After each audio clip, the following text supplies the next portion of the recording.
Mi nombre es Helen Dayana Cárdenas, soy enfermera de la Unidad de Cuidado Intensivo Adulto de la Fundación Santa Fe de Bogotá.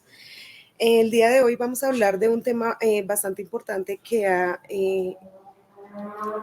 tomado esta importancia a través de esta situación de pandemia que hemos vivido en los últimos 2 años y que no ha sido tomado tan en cuenta como los enfermeros esperaríamos. La ponencia se llama Control y balance de líquidos en el paciente críticamente enfermo, retos y desafíos en enfermería. Bueno, para esta ponencia nos hemos propuesto como tal un objetivo general, 3 objetivos específicos, los cuales son brindar pautas de actuación al profesional de enfermería de las unidades de cuidado intensivo sobre el manejo del control de los líquidos administrados y eliminados en pacientes hospitalizados en UCI. El objetivo primordial específico para esta ponencia es garantizar el adecuado registro de los líquidos administrados y eliminados en la sábana de enfermería y subsecuente registro en la historia clínica. Concientizar sobre la importancia del control de líquidos como intervención fundamental en enfermería en la atención del paciente críticamente enfermo y principalmente identificar los sesgos que se vienen presentando en la unidad de cuidados intensivos de la Fundación Santa Fe y que respectan al control de líquidos en pacientes de estas unidades. Bueno, aquí como generalidades, quiero hablarles sobre los principales desafíos que hemos tenido como enfermeros de estas unidades en estos 2 años de pandemia y que por esta situación de emergencia hemos dejado, digamos, de tener muchas cosas en cuenta que pueden ayudarnos con la recuperación del estado, en este caso osmolar, de nuestro paciente críticamente enfermo. En estas sábanas de enfermería podemos evidenciar errores simples, tales como la letra ilegible, tachones, enmendaduras, y básicamente el principal sesgo que estamos identificando en la Fundación Santa Fe está basándose en que no llevamos un control acumulado de este balance de líquidos desde que el paciente ingresa a la unidad como tal. Otro sesgo muy importante es en la sumatoria y en el registro de estos datos físicos al pasarlos a la historia clínica, puesto que hay errores de sumatoria y errores de, como ya lo dije, letra legible, que se traducen en errores al registrar los datos como tal en la historia clínica. Bueno, para hablar de control de líquidos, inicialmente debemos saber qué es un balance de líquidos. Este balance de líquidos hace referencia a un control exacto de los ingresos y egresos que tenemos en un paciente críticamente enfermo, como ya lo dije, desde el ingreso a la unidad y durante toda su estancia hospitalaria. En cuanto a los ingresos, podemos encontrar la vía oral, infusiones, todos los goteos que tenga el paciente, y en cuanto a las pérdidas, principalmente los drenajes, la orina y deposiciones. También pues tenemos que tener en cuenta otras condiciones que hacen que los pacientes pierdan o ganen líquidos de forma abrupta o en el transcurso de su hospitalización, tales como pueden ser episodios eméticos, creación de un tercer espacio, que ya más adelante les voy a hablar de este tema, y el edema en pacientes ventilados. ¿Para qué nos sirve el control o balance de líquidos ingresados o eliminados en un paciente de cuidado crítico? Este tema toma pues su importancia en el momento en que dependemos de él para tomar decisiones en cuanto a la parte volumétrica de nuestro paciente críticamente enfermo, sometido a ventilación mecánica por varios días o estancias prolongadas en la unidad de cuidado crítico. ¿Qué debemos hacer para que este balance de líquidos sea adecuado para nuestro paciente? Contextualizarlo de acuerdo a su patología de base y a la agudización que lo llevó a descompensarse de esta manera, y sobre todo garantizar el equilibrio en la osmolaridad del plasma para evitar posibles complicaciones.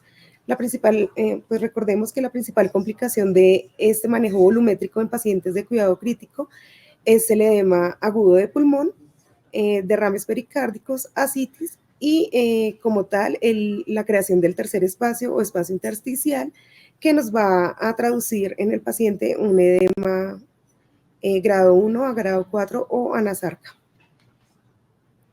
Bueno, en cuanto a la distribución de el agua corporal en el cuerpo humano, tenemos que el cuerpo humano en estado fetal, digamos,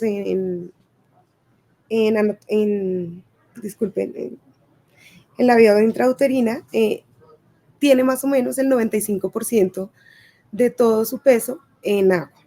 Esto se va perdiendo a medida que crecemos, digamos, en la vida intrauterina o pues ya cuando nacemos y al llegar a ser adultos.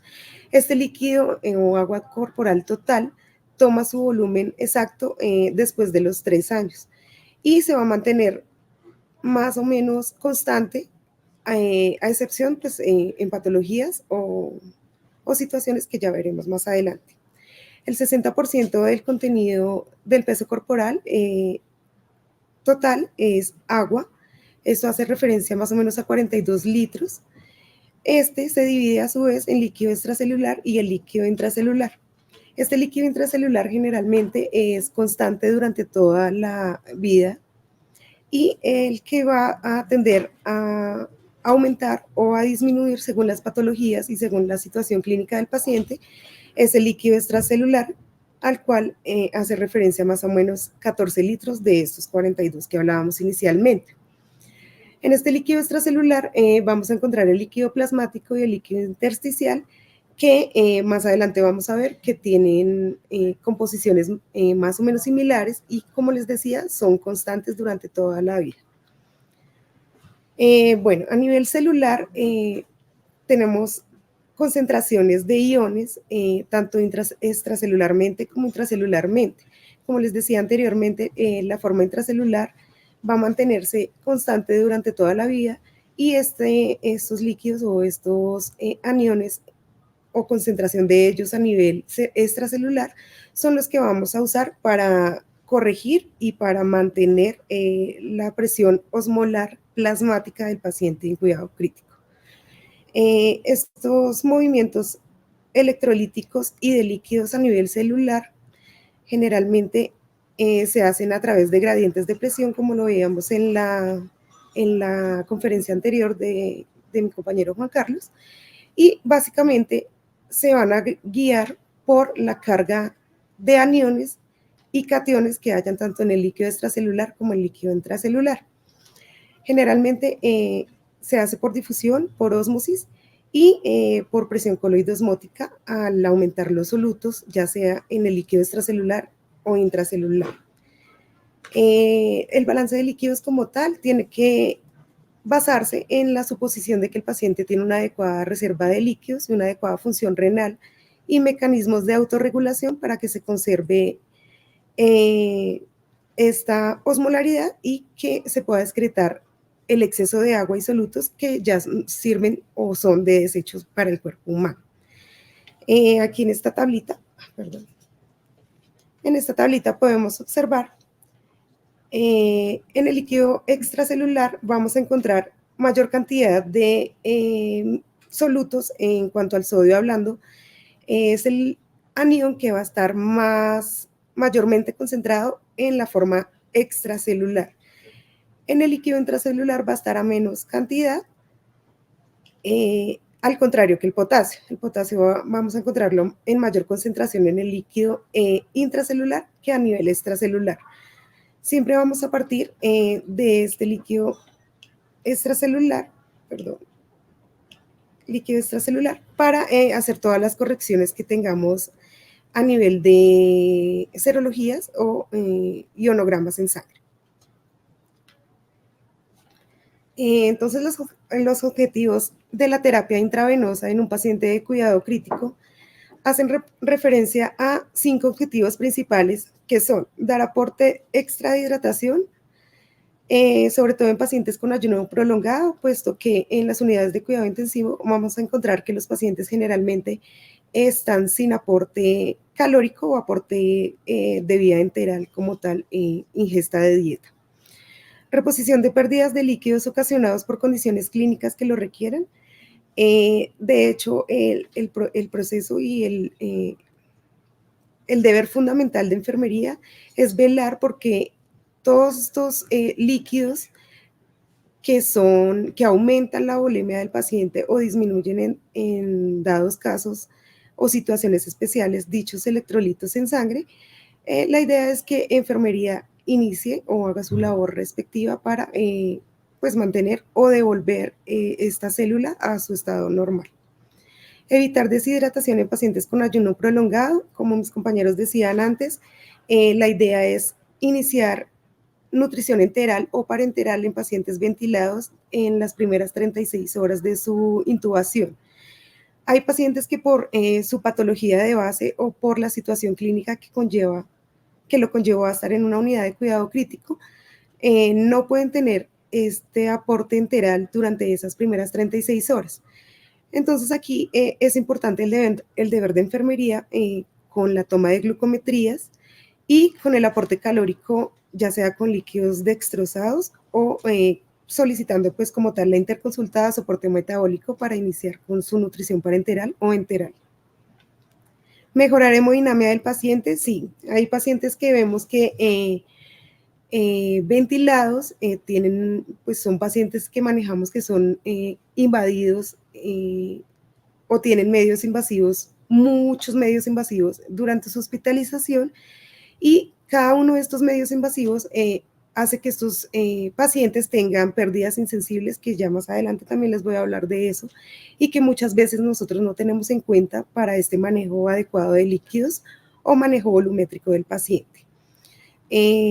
Mejorar hemodinamia del paciente, hay bolos de líquidos, hay concentraciones de los medicamentos que nosotros manejamos en infusión o por bolos, ya sea administración por horario, que pueden llevar a que el paciente o recupere su volemia normal o por el contrario empiece a presentar problemas como hipertonía o exceso volumétrico. Ya vemos también esto. Y pues como mi compañero en la conferencia anterior lo decía, la dilución de medicamentos toma vital importancia también, pues para que haya un flujo adecuado de estos a nivel venoso.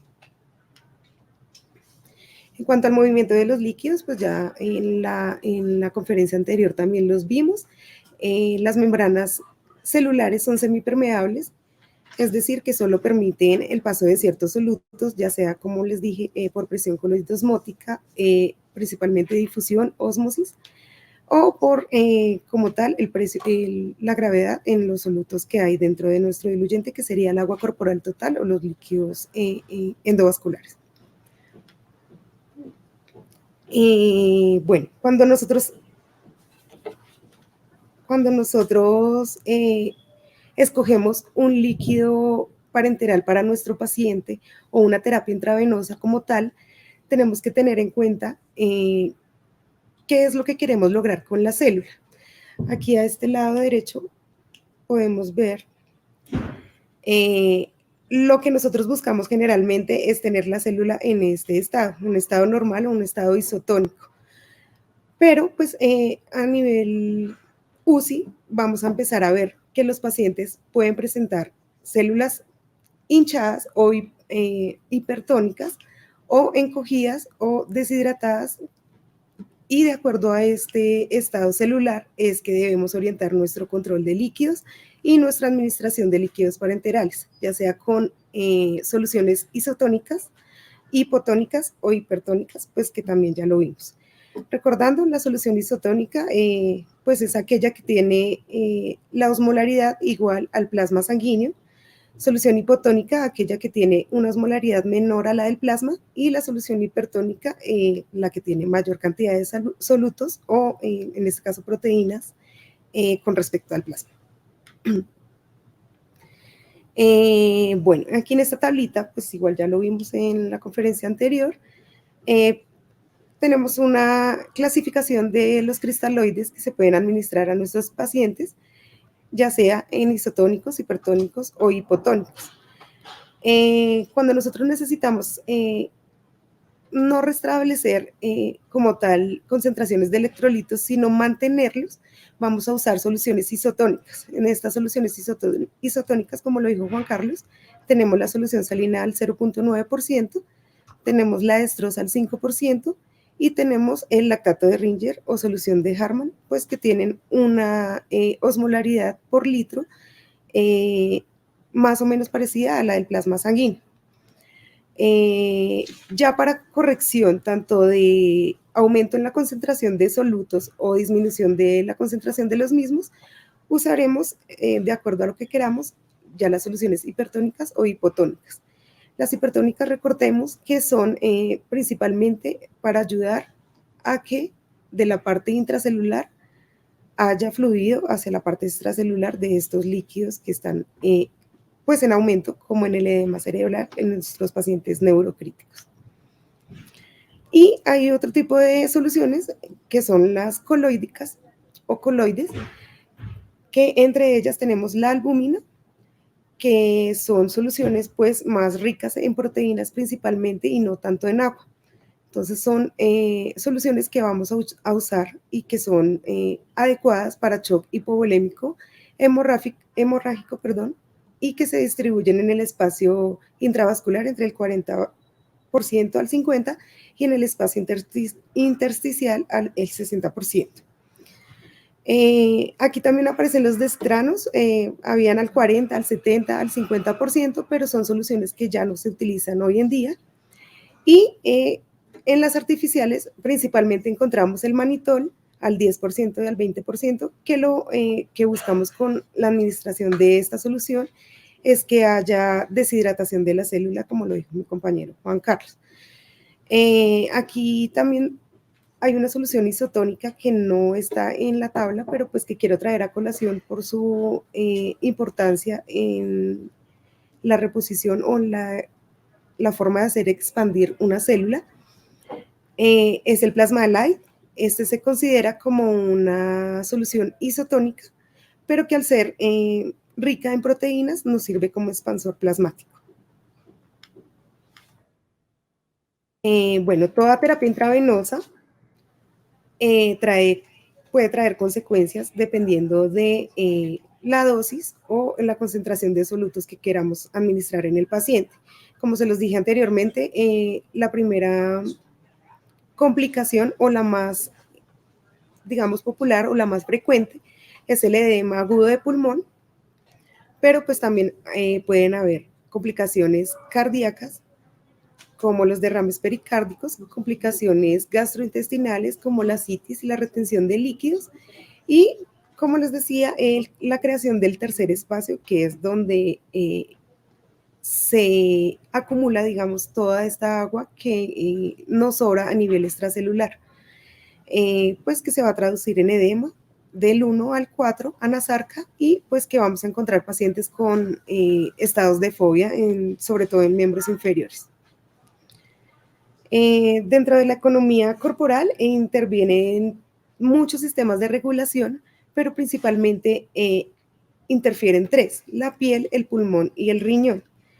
En estas tres perdemos más o menos de 2.200 a 2.700 mililitros de agua diarios, que pues básicamente son iguales a los requerimientos o a las ganancias de líquidos por metabolismo oxidativo, líquidos orales o alimentos sólidos que pueda ingerir nuestro paciente. Cuando tenemos un paciente pues ventilado o sometido a intubación o ventilación mecánica invasiva, ya vemos que este metabolismo oxidativo se ve alterado por el solo hecho de estar ventilados. De allí que cabe resaltar las pérdidas insensibles, de las cuales vamos a hablar un poquitico más adelante. Bueno, para que haya un balance de líquidos en equilibrio o un equilibrio hídrico o homeostásico, debemos saber que la cantidad de líquidos que ingresan al paciente en un tiempo determinado debería ser igual a la cantidad de pérdidas que presenta el mismo paciente en el mismo tiempo determinado.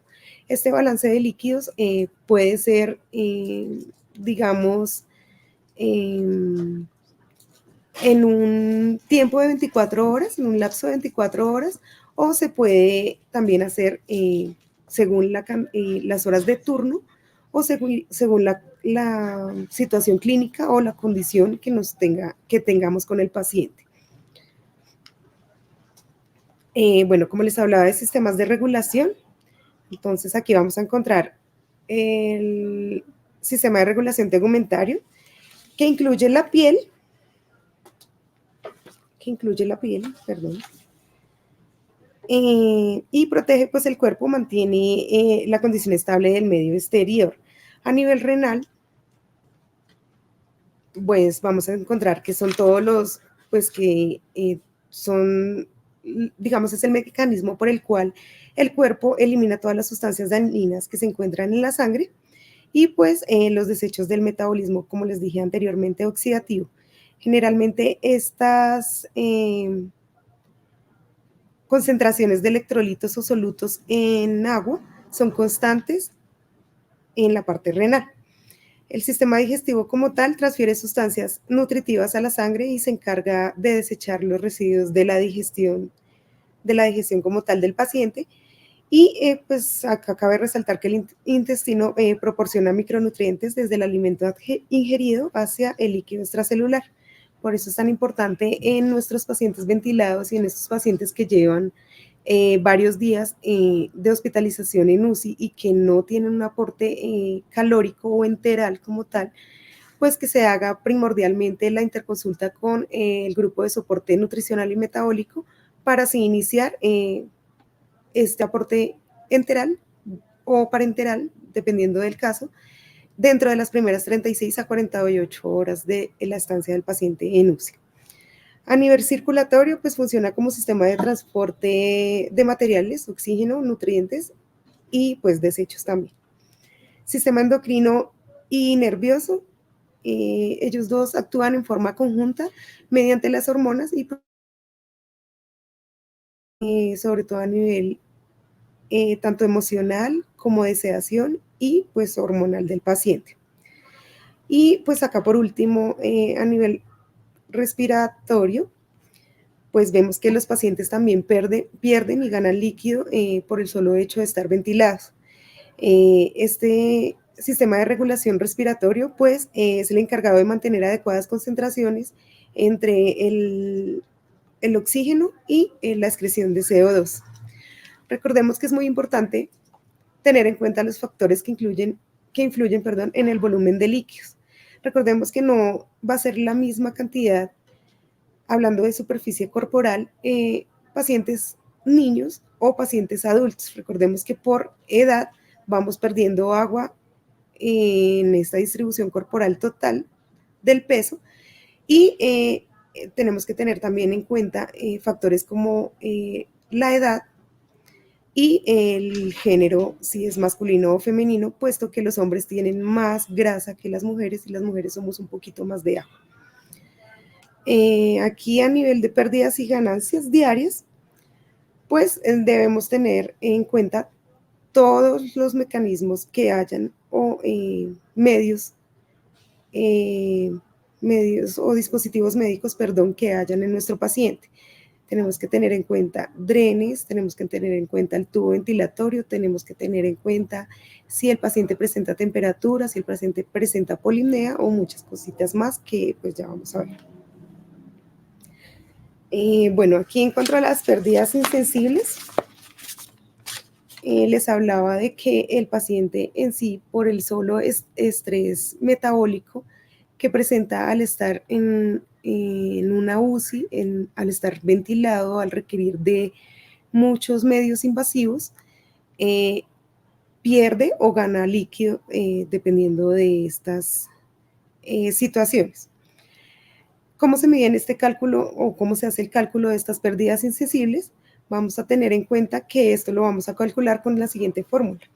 Es 0,5 mililitros por kilogramo de peso por hora, dependiendo de lo que presente él. Si el paciente presenta fiebre o febrícula, deberíamos aumentar de 20 a 40 mililitros por hora, dependiendo los grados de temperatura o las décimas que excedan 37.5 grados Celsius por hora.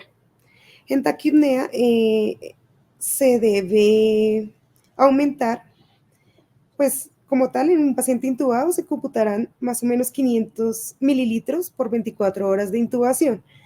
Pero si este paciente presenta respiraciones por encima de 30, vamos a aumentar a este balance de líquidos 4 mililitros por cada respiración superior a los 20 respiraciones por minuto, por hora. En cuanto al sudor, pues vamos a ver que en pacientes que llevan mucho tiempo sedados o pues en tiempos de pandemia, como lo pudimos ver, son pacientes que son difíciles de sedar y que a la hora de despertarlos presentan delirio hiperactivo o presentan diaforesis excesiva. Vamos a sumar a este control de líquidos en diaforesis leve, más o menos 10 mililitros por hora en pacientes con sudoración o diaforesis moderada, más o menos 20 mililitros por hora, y ya en diaforesis profusa, que son pacientes que vamos a ver todo el tiempo húmedos, que vamos a encontrar en sus sábanas o en su física como tal, diaforesis excesiva, vamos a sumar más o menos 40 mililitros por hora para este control de líquidos. Bueno, hablando de balance de líquidos, hay tres, no complicaciones, sino tres formas de manifestarlo como tal.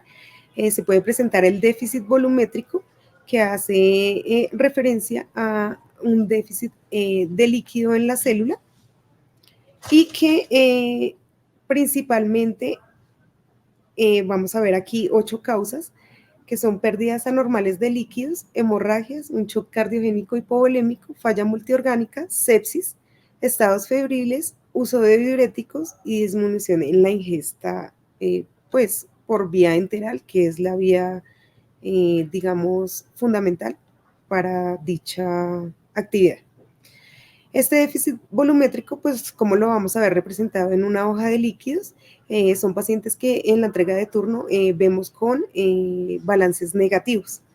Entonces, son pacientes que tú vas a identificar o que vas a poder ver ciertas manifestaciones clínicas como son la sensación de sed, piel enrojecida, disminución en su turgencia, sequedad de mucosas, piel fría por vasoconstricción periférica, hipotensión ortostática en pacientes pues, que no están ventilados, frecuencia cardíaca débil y rápida, oliguria, orinas concentradas, venas aplanadas del cuello, disminución de la presión venosa central, letargia, debilidad muscular, irritabilidad y pues ya en casos severos convulsiones y coma por déficit de líquidos.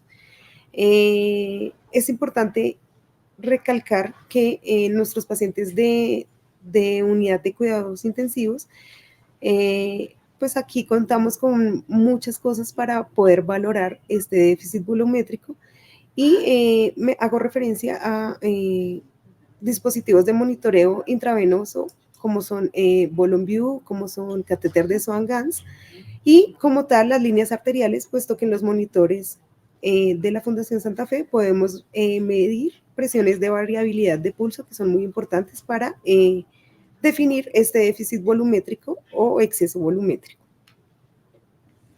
En cuanto al exceso volumétrico, las principales causas son el aumento en el aporte de sodio, originando, pues como ya les había dicho a nivel celular, fuga de estos aniones para otro espacio, ya sea líquido intracelular o líquido intersticial, y un aporte rápido exagerado de volúmenes endovenosos. ¿Qué manifestaciones clínicas vamos a ver en un exceso volumétrico o en un control de líquidos donde veamos que el balance es positivo, muy positivo? Vamos a encontrar dilatación de las venas del cuello, ingurgitación yugular, vamos a encontrar a nivel pulmonar sonidos anormales como las crepitaciones, las sibilancias.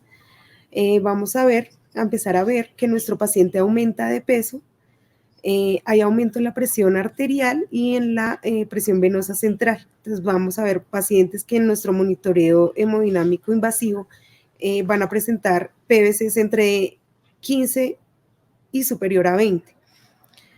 También hay taquicardia, tanto en el exceso volumétrico como en el déficit volumétrico van a presentar los pacientes por déficit de potasio principalmente o exceso del mismo, arritmias cardíacas, aumento del flujo urinario y principalmente y en mayor cantidad lo que vemos en UCI y lo que nos ha traído la experiencia clínica son pacientes que vamos a ver con edema, signos de fobia en miembros y extremidades superiores e inferiores, y pacientes que de pronto están reteniendo líquidos y que nos van a empezar a hacer un débito urinario menor al que estamos esperando. Como tal, les había hablado del espacio intersticial o un desplazamiento de líquidos a un tercer espacio. Generalmente esto lo vamos a ver en mayor grado en pacientes con ascitis, quemaduras extensas y profundas, hemorragias internas o en cavidades o articulaciones, como les hablaba en la diapositiva anterior. Las principales manifestaciones de esta fuga a este tercer espacio de líquidos es una oliguria, a pesar de que tú le estás dando un aporte de líquidos. Recordemos que el aporte de líquidos en adultos se va a calcular de 1 cc a 5 cc por kilo día, y pues que para este control de líquidos tenemos que tener en cuenta la situación particular de cada paciente para saber qué debemos hacer en cuanto a estas situaciones que se nos presentan. Bueno, ya hablando como tal de la sábana de enfermería, como líquidos administrados, vamos a tomar todo lo que sea vía oral, ya sea por ingesta propia de nuestro paciente o por aporte enteral que nos haya dado indicación el grupo de soporte metabólico. Vamos a ingresar como líquidos administrados todas las soluciones parenterales, todos los goteos que tenga el paciente, ya sean infusiones de medicamentos en infusión continua, valga la redundancia, o por bolos por horario, como les nombraba anteriormente. Aquí está nuestra responsabilidad como enfermeros para tener una, digamos, comunicación asertiva con nuestro auxiliar de enfermería y ser juiciosos en la forma, en la dilución, en la forma en que diluimos nuestros medicamentos, y pues recordarles que tenemos que avisar a nuestros auxiliares de enfermería en cuánto tiempo vamos a pasar dicho medicamento, en qué lo estamos diluyendo y para cuántas horas se va a pasar. Líquidos administrados también, los hemocomponentes, pues recordemos que todas las unidades de glóbulos rojos, plasmas, ya sean aféresis o unidades, traen pues su volumen de concentración estipulado en las bolsas. Nutrición enteral, como les decía, y como les dijo ya mi compañero anteriormente, tenemos muchas nutriciones enterales. Recordar que debemos incluirlas tal y como dice la orden médica. Si está, no sé, me invento, a 58.5, siempre tiene que ir el punto 5 puesto en todo el control de líquidos. No se puede aproximar, digamos, a un 58.1 o como tal dejarlo en 58.0, porque estaríamos dejando de ser exactos en el registro. En cuanto a estos líquidos administrados también, pues cabe resaltar la cistoirrigación, que por experiencia hemos visto que pues es mejor no llevarla en equipos macro, sino como tal en infusiones por bomba de infusión, para tener un control adecuado de cuánto se le está pasando al paciente por hora y cuánto de esto que estamos cistoirrigando está eliminando el paciente. En cuanto a los líquidos eliminados, pues todo lo que tenga que ver con diuresis, recordemos que aquí también caben las nefrostomías. También se saca gasto urinario pues de estos medios invasivos. Deposiciones, obviamente pues cuando son deposiciones blandas no podemos contabilizarlas, sino que solo vamos a poner en el balance de líquidos pues la deposición como tal que presenta el paciente.